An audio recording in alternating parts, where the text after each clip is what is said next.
Hi friends, ಎಲ್ಲರಿಗೂ ನಮಸ್ಕಾರ. Welcome back to my YouTube channel Pujitha RN YouTube ಚಾನಲ್ನ ಇನ್ನು ಯಾರು ಸಬ್ಸ್ಕ್ರೈಬ್ ಮಾಡ್ಕೊಂಡಿಲ್ಲ ಅಂದರೆ ಸಬ್ಸ್ಕ್ರೈಬ್ ಮಾಡಿಕೊಂಡು ಹಾಗೇನೆ ಸಪೋರ್ಟ್ ಮಾಡಿ. ಇವತ್ತಿನ ವಿಡಿಯೋದಲ್ಲಿ ನಾನು ಆಲೂಗಡ್ಡೆಯಿಂದ ಒಂದೊಳ್ಳೆ ಸ್ನ್ಯಾಕ್ಸ್ ಐಟಮ್ನ ಮಾಡ್ತಾ ಇದ್ದೀನಿ. ಈ ವಿಡಿಯೋ ನಿಮಗೇನಾದರೂ ಇಷ್ಟ ಆದರೆ ಒಂದು ಲೈಕ್ ಮಾಡಿ, ಶೇರ್ ಮಾಡಿ, ಹಾಗೇನೆ ಹೇಗೆ ಬಂದಿದೆ ಅಂತ ಕಮೆಂಟ್ ಬಾಕ್ಸಲ್ಲಿ ತಿಳಿಸಿ. ಹಾಗೆಯೇ ಈ ವಿಡಿಯೋನ ಎಲ್ಲೂ ಕೂಡ ಸ್ಕಿಪ್ ಮಾಡ್ದೇನೆ ಫುಲ್ ನೋಡಿ. ಒಂದೇ ರೀತಿ ಚಿಪ್ಸ್ಗಳನ್ನ ತಿಂದು ನಿಮಗೇನಾದರೂ ಬೋರ್ ಆಗಿದ್ದರೆ ಈ ರೀತಿ ಚಿಪ್ಸ್ನೂ ಕೂಡ ಒಂದು ಸಲ ಟ್ರೈ ಮಾಡಿ. ಇದಂತೂ ತುಂಬಾ ಚೆನ್ನಾಗಿರುತ್ತೆ. ಇಲ್ಲಿ ನಾನು ಮೀಡಿಯಮ್ ಸೈಜ್ ಆಲೂಗೆಡ್ಡೆನ ನೋಡಿ 6ರಿಂದ 7 ಆಲೂಗಡ್ಡೆನ ತೊಗೊಂಡಿದ್ದೀನಿ. ಅದನ್ನು ನೀಟಾಗಿ ಸಿಪ್ಪೆ ಎಲ್ಲ ತೆಗೆದು ನೀಟಾಗಿ ವಾಶ್ ಮಾಡಿ ನಂತರ ಸ್ಲೈಸರಲ್ಲಿ ಈ ರೀತಿಯಾಗಿ ಆಲೂಗೆಡ್ಡೆನ ಚಿಪ್ಸ್ ಬರುತ್ತಲ್ಲ ಆ ರೀತಿ ಸ್ಲೈಸ್ ಮಾಡ್ಕೋತಾ ಇದ್ದೀನಿ. ನೋಡ್ತಿರ್ಬೋದು ಎಲ್ಲ ಆಲೂಗೆಡ್ಡೆನೂ ಕೂಡ ಎಷ್ಟು ಚೆನ್ನಾಗಿ ಸ್ಲೈಸ್ ಆಗಿದೆ ಅಂತ.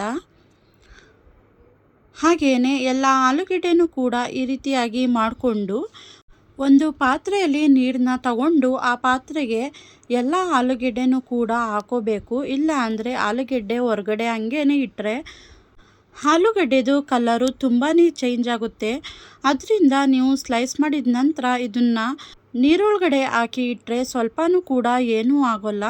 ಆಲೂಗೆಡ್ಡೆ ಹೆಂಗಿರುತ್ತೆ ಹಂಗೇ ಕಟ್ ಮಾಡಿದ ನಂತರನೂ ಕೂಡ ಹಂಗೇ ಇರುತ್ತೆ. ಇವಾಗ ನೋಡ್ತಿರ್ಬೋದು ಎಲ್ಲ ಆಲೂಗೆಡ್ಡೆನೂ ಕಟ್ ಮಾಡಿ ಆಯಿತು. ನಾನು ಕೂಡ ನೀರೊಳಗಡೆ ಹಾಕ್ತಾ ಇದ್ದೀನಿ.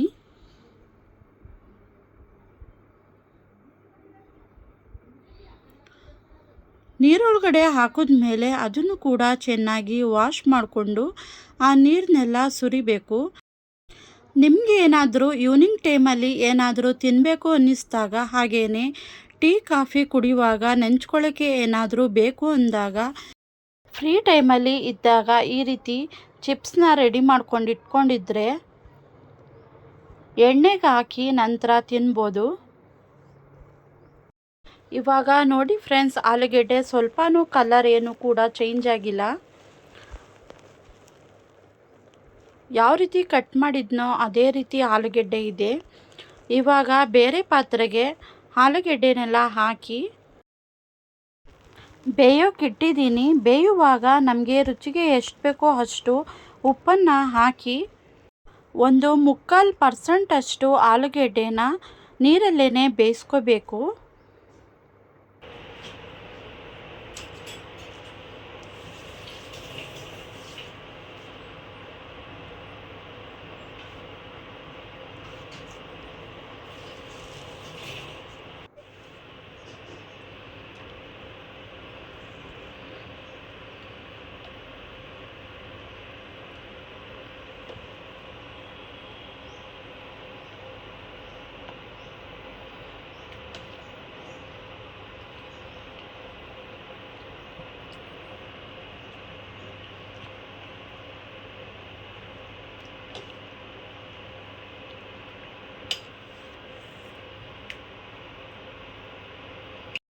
ನೋಡಿ ಇವಾಗ ಆಲೂಗೆಡ್ಡೆನ ಬೇಯಿಸಿ ಒಂದು ತೂತ್ ಪಾತ್ರೆಗೆ ಹಾಕಿ ನೀರೆಲ್ಲ ಸೋರೋವರೆಗೆ ಇಟ್ಟಿದ್ದೀನಿ.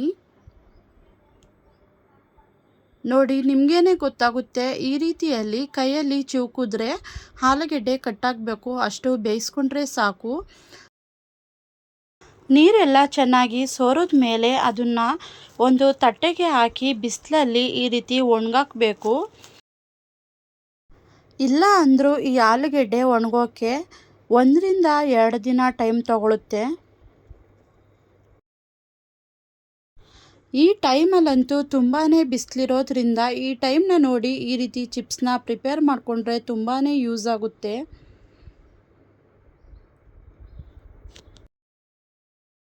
ನೋಡಿ ಇವಾಗ ನಾವು ಕೂಡ ಎಲ್ಲ ಆಲೂಗೆಡ್ಡೆನೂ ಕೂಡ ಬಿಸಿಲಿಗೆ ತಗೊಂಡೋಗಿ ತಟ್ಟೆಗೆ ಹಾಕಿ ಒಂದೊಂದಾಗೇನೆ ಈ ರೀತಿಯಾಗಿ ಬಿಡಿಬಿಡಿಯಾಗಿ ಆಲೂಗೆಡ್ಡೆನ ತಟ್ಟೆಯಲ್ಲಿ ಜೋಡಿಸಿ ಇಡೋದ್ರಿಂದ ಆಲೂಗೆಡ್ಡೆ ತುಂಬಾ ಬೇಗ ಒಣಗೋಗುತ್ತೆ.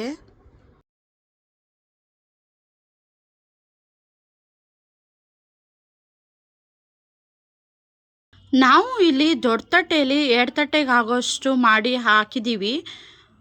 ಬಿಸಿಲಲ್ಲಿ ಫುಲ್ಲು ಒಣಗಿದ ಮೇಲೆ ಕಲರ್ ಚೇಂಜ್ ಆಗಿ ನೋಡ್ತಿರ್ಬೋದು ಎಷ್ಟೊಂದು ಮಾಡಿರೋದು ಎಷ್ಟಾಗಿದೆ ಅಂತ.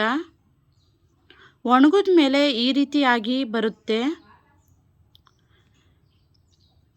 ಹಪ್ಪಳ ಇರುತ್ತಲ್ಲ ಅದೇ ರೀತಿ ಚೆನ್ನಾಗಿ ಒಣಗಿದೆ ಇದು.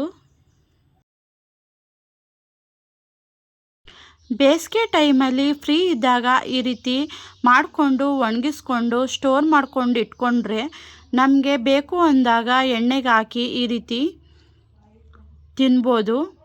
ನೋಡಿ ಫ್ರೆಂಡ್ಸ್, ಇವಾಗ ಸ್ಟವ್ ಮೇಲೆ ಒಂದು ಬಾಣಲೆನ ಇಟ್ಕೊಂಡು ಅದಕ್ಕೆ ಸ್ವಲ್ಪ ಎಣ್ಣೆ ಹಾಕಿ ನಂತರ ಎಣ್ಣೆಗೆ ಹಾಕ್ತಾ ಇದ್ದೀವಿ. ನೋಡಿ ಒಣಗಿರೋದಕ್ಕೂ ಇವಾಗ ಎಣ್ಣೆಗೆ ಹಾಕ್ದಾಗೂ ಎಷ್ಟು ಕಲರ್ ಚೇಂಜ್ ಆಗಿದೆ ಅಂತ.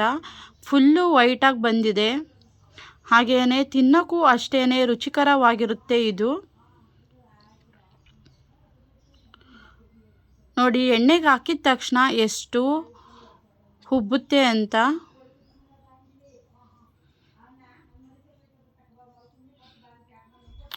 ಫಸ್ಟೇ ಉಪ್ಪು ಹಾಕಿ ಬೇಯಿಸ್ಕೊಂಡಿರೋದ್ರಿಂದ ಇವಾಗ ಉಪ್ಪು ಹಾಕೋ ಅವಶ್ಯಕತೆ ಇರಲ್ಲ. ನಮಗೆ ಎಷ್ಟು ಬೇಕೋ ಅಷ್ಟು ಖಾರನ ಹಾಕ್ಕೊಂಡು ಮಿಕ್ಸ್ ಮಾಡಿಕೊಂಡ್ರೆ ಸಾಕು. ತುಂಬಾ ಟೇಸ್ಟಿಯಾದ ಹಾಗೆಯೇ ಒಳ್ಳೆ ಸ್ನ್ಯಾಕ್ಸ್ ಐಟಮ್ ಅಂತಲೇ ಹೇಳ್ಬೋದು. ನೋಡಿ ಇವಾಗ ಚಿಪ್ಸ್ ರೆಡಿ ಆಗಿದೆ. ಇದಕ್ಕೆ ಸ್ವಲ್ಪ ಖಾರನ ಹಾಕೋತಾ ಇದ್ದೀನಿ.